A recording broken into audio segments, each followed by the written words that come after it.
Hello guys, welcome to our new blog. आजच्या व्हिडिओमध्ये सगळ्यांचं स्वागत आहे. आम्हाला लागली होती थोडीशी भूक म्हणून आम्ही निघालो होतो पिझ्झा आणायला. आम्ही जायला होतो दुकानावर पिझ्झाच्या. पोचता होता पिझ्झाच्या दुकानावर. आम्ही एक मेन्यू ऑर्डर केला. मेन्यूमध्ये लय मोठे पिझ्झा होते. आम्ही त्यातला veg garlic cheese pizza order केला, ते बी लार्जवाला. बसल्या बसल्या काय करावं, मी काढली स्वतःची शूटिंग. आमचा पिझ्झा रेडी झाला. आम्ही गेला आणि पिझ्झा कलेक्ट केला. चिकल्याने पिझ्झा घेतला. निघालो आम्ही गाडीकडं. आम्ही बसलो गाडीवर आणि निघालो घराकडं. आम्ही घराकडं जाता आम्हाला तिथे शाळेतून येताना 4-5 लेकरं.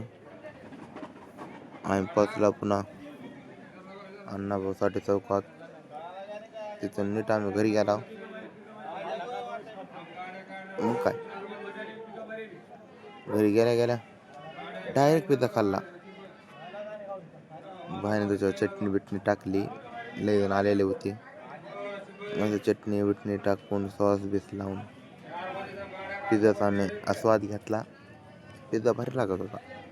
तेवढा बी नाही पण होता, चांगला होता. मजा आली. पण व्हिडिओ जर आवडला तर व्हिडिओला लाईक करा, शेअर करा आणि सबस्क्राईब करा.